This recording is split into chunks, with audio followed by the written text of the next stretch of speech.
Hello everyone, my name is Gloria Murillo.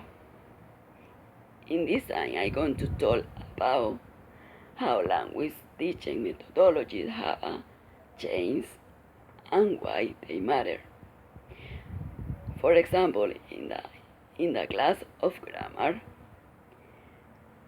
we need to know how during the time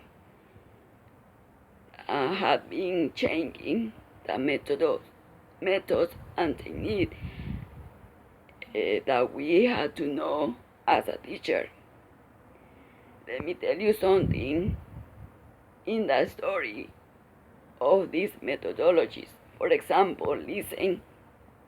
I'm going to read something. Many years ago, a Russian teacher was telling a young student about one of his best appraisals of former classmates. He was a Frenchman learning Russian who had perfect grammatical command and both an unmatched vocabulary. He only had one very small issue, which accidentally had never impacted his academic progress in any way. He was completely unable of holding any conversation as over in Russian.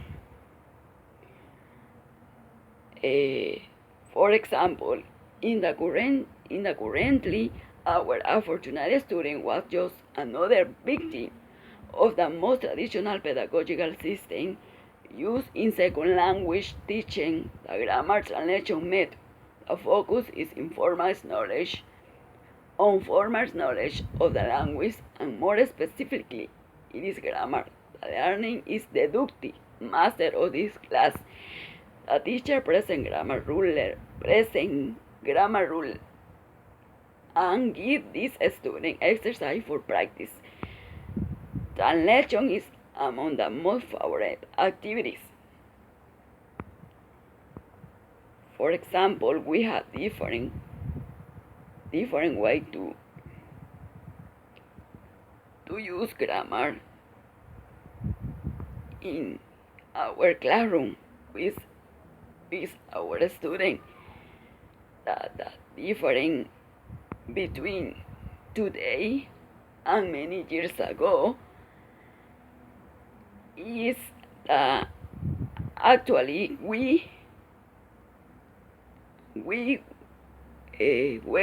updated. We use the technology, the website, and this material help to us to teach grammar in the classroom and help to our students to learn more technique, help the student to be able with how to use and manage four skills which are reading, speaking, listening, and writing.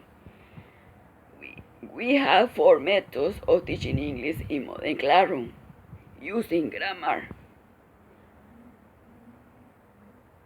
For example, we have the task-based approach that represents a significant paradigm shift since the focus on context has shifted to skill and competencies. So planning and design aren't about what is approaches isolate individual skill and competencies in order to teach material students actually need to know to meet their goals and objectives. We have other method, project-based approach. In this method, much like the task-based approach, the project-based approach is meant to address the student's real needs by adapting language to skill and competencies they truly need personally and or professional. The application on this approach begins by determining the one global adjective an individual group of students had. For example, if you are teaching a finished English class, you should look at what students are in the class to begin with. Plan accordingly. And when working for a corporate client, I tossed a room full of contacts who were all vying for promotion and for grab in their company. 2. We have lexical syllabus. Lexical syllabus, while the previous two approaches focus heavily on the skill and competence, the student need to develop this approach focus on what language a student actually need to produce. Then we have using a smartphone in the classroom. Since just about everyone has some sort of internet access, or that banning a smartphone may end up being a lot of opportunity for their enhanced learning experience.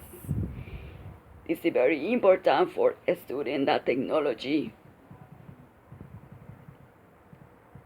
that in other time, in many years ago, this technology almost never used.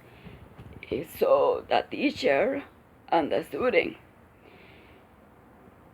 for example, in bringing it all together, while traditional approaches to provide a solid foundation for effective language teaching, it is important to understand that these techniques don't always address a student's current need.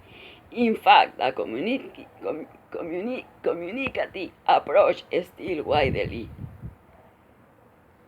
praised as the less aggressive approach